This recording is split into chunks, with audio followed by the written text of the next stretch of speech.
guys, this is Jen, and I'm the owner of Land of Milk and Honey. I sell natural soaps and balms and scrubs, and I also do art projects. I did study art in college. I also studied molecular biology, so I can do both. Anyway, this is more like a outlet for me, and today we are going to be starting this project. Now, I had just finished him, but I had a lot of people want to buy him and or ask to make him. So I'm going to show you on my craft group my steps, and this will be part one. So what you want to do is first you want to get, really any size piece of wood. I picked these up at the hardware store because they were going to throw these away. They're like scraps, but they were good wood. And so I think they're, let's see, that is not a ruler. I don't know what to do with my ruler.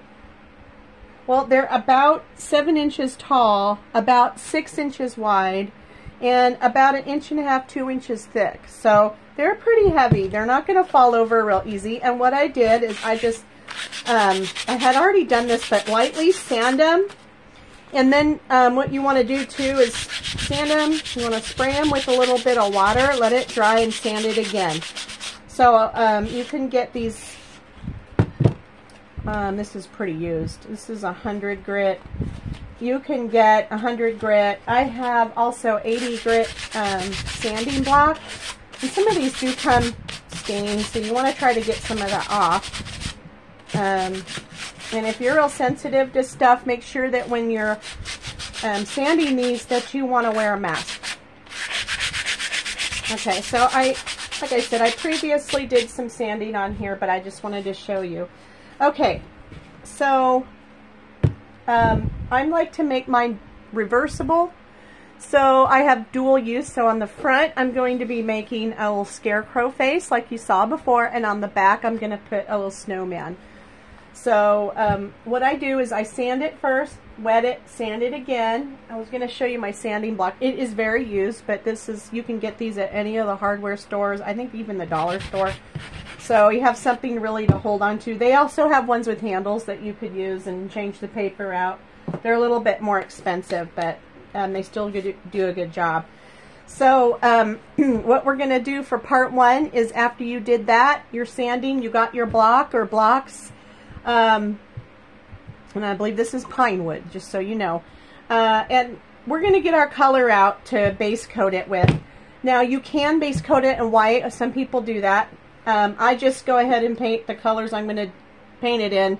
And I like to put, if it's not a good coat, I'll put 2 coats on. But for this first level, we're just going to base coat it with the color of brown. So it's just this is a craft quality paint, so it's a little more runny. It's a little easier to work with for me when I'm base coating, but it is a little thinner on the wood. Also, I'm going to put a dot of white in the middle of my brown, and I'm not going to mix them up per se. I'm just going to dip my brush into it and go for it. So you really want to make sure that you have good coverage on the whole board, so don't leave the ends out. I'll do the top, and then I'll do the sides or the middle, and then I'll do the bottom. I want to make sure that all sides are covered, even the back. So like I said, we're going to go back and paint it white, but first we're going to do the base coat. So I like to keep my brush pretty wet, and if that's too dark for you, go ahead and add white to it to make it a little bit lighter. Now, a lot of times acrylics will dry just a tad lighter sometimes. So just so you know, watercolor dries really, really bright. They dry light. So when you're putting it on pretty dark. So when I teach my watercolor classes, I make sure to remind everybody that it may look really dark now, but when it dries, it's really light. So if you don't like the brush strokes in there, go back and go over it really lightly again like that, and I'll take away some of it, but we're really looking for a rustic look. Okay, and but if you do it this way, they're all going to come out a little bit different. And everybody's is going to be different. And every time I paint these, it comes out a little bit different. So no one's alike. I mean, they may look similar, but they're not the same. Oh. And I've painted a lot of these so far. So, this particular one I have not sold yet. I've sold the other ones, but they seem to be pretty popular. So, obviously, if you're asking to make them and you're on here making them, then yeah, it's popular. All right, so I got the top done. I got my sides done, and yeah, you're going to get a little messy. That's okay. And now I'm going to do the back, or which would be either, I don't know, you can change your mind if you want. It could be the front or the back, but we're going to paint everything. We're going to let this dry, and then we'll paint the bottom, or I'll paint the bottom. And once that's done, then we'll move on to doing the face. And then really that's the hardest part, is really doing the face. The embellishments, like the burlap and everything, that's really just playing around for me. And I know that's the fun part for you, to dress your scarecrows and your snowmen, and we'll do the extra stuff. I'll show you the steps about how I do them.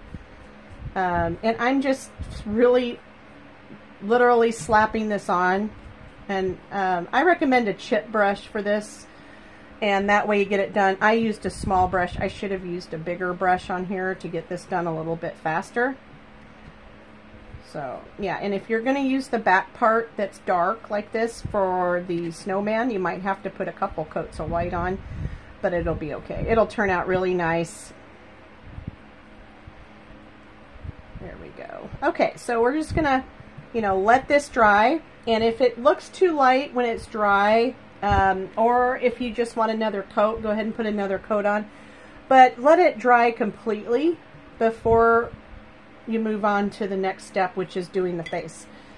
Okay, so this is step one. So go ahead and get your boards prepped. You might want to do 2 or 3 boards, maybe more at a time, if you're going to do these as a gift. Or if you're going to make, like I'm going to do, is I'm going to make one for my craft room. I'm going to make one for the house. And, one for a friend for an office. So yeah, go ahead and get those ready, and then I'll show you part 2. All right.